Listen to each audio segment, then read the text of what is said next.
माताएं बहुत धर्म कर्म करती हैं, सत्कर्म करती हैं, पति की लंबी आयु के लिए। लेकिन कभी कभी ऐसा होता है कि पत्नी से पहले पति दुनिया छोड़ के चला जाता है और लोग उस नारी को कोसते हैं, कहते हैं कि तेरे पुण्यों में ये कमी रही है इसलिए ऐसा हुआ। जैसा कि हमने ग्रंथों में पढ़ा है कि माता पिता की वजह से भी, उनके पुण्यों की कमी की वजह से भी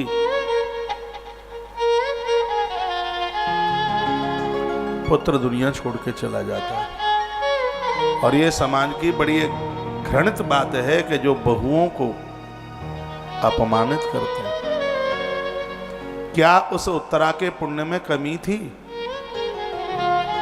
भरी युवावस्था में जिसका पति अभिमन्यु दुनिया छोड़ के चला गया। जो अभिमन्यु है वो चंद्रमा का पुत्र था, बुध ही धरती पर अभिमन्यु बनकर के आया। और उसमें एक ऋषियों का श्राप था। वो धरती पर चंद्रमा को बोला था कि तुम धरती पर आ जाइए। नारायण ने कहा था कि मैं अपनी लीला करने को जा रहा हूं, तो चंद्रमा राजी नहीं हुए आने के लिए। चंद्रमा ने कहा कि मैं अपने पुत्र को भेजे देता हूं और वो संतों से श्रापित है, उसको जल्दी आना पड़ेगा। और अभिमन्यु दुनिया छोड़ के चले गए। तो ये नहीं कहा जा सकता कि यह उत्तरा के पुण्य क्षीण होने की वजह से और अभिमन्यु मृत्यु को प्राप्त होते हुए दुनिया छोड़ के चले गए। आज हमारे समाज में उन बहुओं को इतना अपमानित किया जाता है, जिसका पति दुनिया छोड़ के चला गया होता है, उसे पूजा में नहीं खड़े होने देते,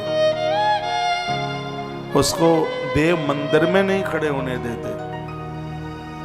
यह बिल्कुल भी ठीक नहीं है। अरे जिसके घर में स्वयं परमात्मा चल करके आया और वह महाराज दशरथ दुनिया छोड़ करके चले गए, तो क्या आप ये कहेंगे कि माता कौशल्या के पुण्यों में कमी है?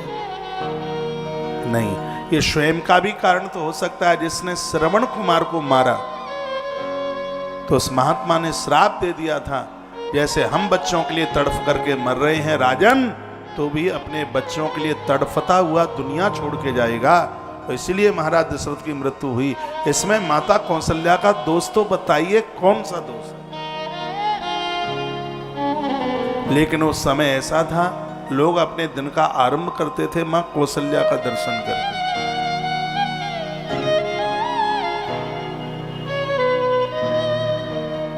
मैं कोई कथा करने को जा रहा था, मुझे इतना ध्यान नहीं है कि कहाँ के लिए। आश्रम में तो मेरी माताएं पुरुष सब लोग रहते हैं, किसी माँ ने मेरे पांव छुए होंगे। और ये सब डुकरिया पुराण इन माताओं के बीच में होता है और कहीं नहीं होता। मैं कथा में जा रहा था, गाड़ी में बैठने को जा रहा था, किसी माँ ने मेरे पांव छुए होंगे, उसको पति नहीं था। वो पति वाली बोली कि महाराज जी संभल के जाना और ये कथा कहीं बिगड़ ना जाए। मैंने कहा क्या हो गया है? मैं तो इन थोती बातों पर ध्यान ही नहीं देता। कहा तुमने अच्छी नारी का दर्शन नहीं किया है, ऐसी स्त्री को देख लिया है जिसको पति नहीं। उसने तो कुछ और बोला, मैं नहीं बोल सकता। मैंने कहा मैंने इस वर्ष में जो भी कथाएं करी हैं, हाँ रामेश्वर की कथा करने को जा रहा, ध्यान आ गया ना। मैंने कहा कि मैंने इस नए वर्ष में जितनी कथा करी हैं, सबसे बढ़िया कथा रामेश्वरम की होके आएगी। और आपने टीवी पर सुनी वो कथा, कितना अद्भुत आयोजन हुआ। तो ये लोग ऐसी घृणित बातें करते हैं, ये हमारे समाज के लिए ये कभी भी शुभ नहीं हो सकता। राम की गद्दी होती है, पहला दिया माता कौशल्या जलाती है। धर्मराज युधिष्ठिर गद्दी पर बैठते हैं, पहला थाल माता कुंती सजाती है। इन बातों को आप क्यों भूलते हैं? एक घर की सास कहती है तेरी वजह से मेरा बेटा चला गया, लेकिन वो ये भी सोच ले कि सास की अपनी भी कोई बात होगी, ससुर की अपनी भी कोई बात होगी। छोटी छोटी बात करके एक समाज की नारी को अपमानित मत कीजिए। मुझे लगता है कि 100 यज्ञ से बढ़कर उसका पुण्य हो जाएगा जिस नारी को पति नहीं है उसके यदि आप सहयोगी बन जाएं तो अपने बच्चों को कैसे पालती है पति के अभाव में, कैसे जीवन जीती है। उसकी तो साधुता एक साधु से बढ़ करके जैसे वो गुजारा कर रही है, उसके ऊपर हर व्यक्ति उसके ऊपर उंगली उठाता है, वो कैसे कैसे समाज में जीती। उस नारी का आदर होना चाहिए, उसका मान होना चाहिए। कभी घर में कोई फंक्शन होता है और ऐसी नारी जिसको पति नहीं है, उसको पहले बुलाइए, उसको आगे खड़ा कीजिए, उसके द्वारा आप फलीभूत हो रहे हैं।